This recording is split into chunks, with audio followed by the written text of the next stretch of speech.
Hello bachcho, let's read the question. The tendency of BF3, Cl3 and BBr3 to behave as Lewis acid decreases in the sequence option A, option B, option C and option D.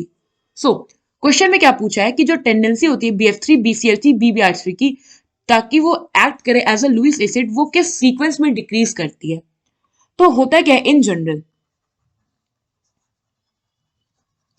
Electronegativity अगर increase करती है तो acidic nature भी increase करता है,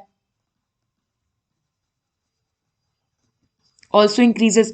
but in case of boron halides जो होते हैं, in case of boron halides आपको बैक बॉन्डिंग देखने को मिलता है, back bonding is present.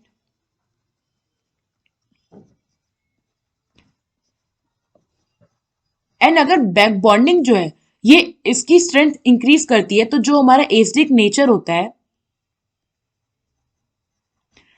Acidic nature या फिर आप कह लो to act as a Lewis acid is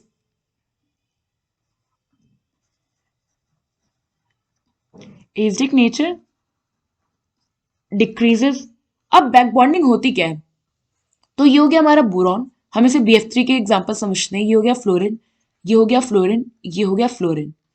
ना होता क्या है कि जो हमारा फ्लोरीन है वो इलेक्ट्रोनेगेटिव होता है और जो हमारा बोरॉन है उस पर वैकेंट पी ऑर्बिटल होता है। तो अगर देखो तो बोरॉन हो गया एटॉमिक नंबर 5, इसका इलेक्ट्रॉनिक कन्फिगरेशन करें तो ये हो जाएगा 1s2 2s2 2p1।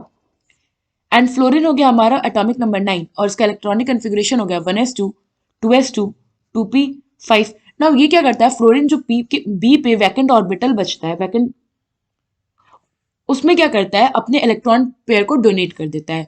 तो यहाँ पे अगर आप देखो तो अब क्योंकि पहले बोरॉन पे क्या थे 6 इलेक्ट्रॉन थे, बट बैक बॉन्डिंग के थ्रू अब इस पे इलेक्ट्रॉन क्या हो गया 8 हो गया। इट मीन्स कि अब ये लुईस एसिड की तरह एक्ट नहीं करेगा। लुईस एसिड क्या होता है, जो कि इलेक्ट्रॉन डेफिशिएंट कंपाउंड हो। तो यहाँ पे क्योंकि इसने ऑलरेडी बैक बॉन्डिंग के थ्रू इलेक्ट्रॉन पेयर को रिसीव कर लिया तो इसका इलेक्ट्रॉन डेफिशिएंसी क्या हो गई, डिक्रीज हो गई। नाउ यहाँ पे अगर आप देखो तो बोरॉन के केस में हमारा 2p ऑर्बिटल इन्वॉल्व हो रहा है और फ्लोरीन के केस में हमारा 2p ऑर्बिटल इन्वॉल्व हो रहा है। तो यहाँ पे क्योंकि सेम एनर्जी लेवल के ऑर्बिटल इन्वॉल्व हो रहे हैं तो जो बैक बॉन्डिंग का स्ट्रेंथ होगा वो बहुत ज्यादा होगा। और जैसे जैसे साइज डिफरेंस बढ़ेगा तो क्या होगा, एनर्जी लेवल्स भी डिफरेंट होंगे, तो बैक बॉन्डिंग करने की टेंडेंसी डिक्रीज हो जाएगी।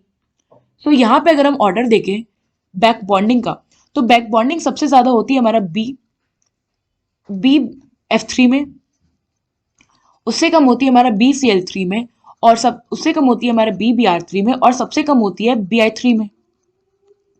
क्योंकि बैक बॉन्डिंग स्ट्रेंथ डिक्रीज कर रही है, हमारा बैक बॉन्डिंग स्ट्रेंथ,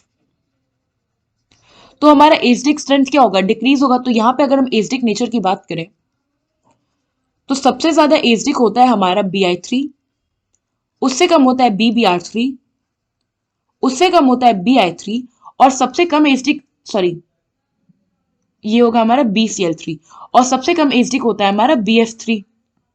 ना ये हो गया हमारा एसिडिक नेचर का ऑर्डर।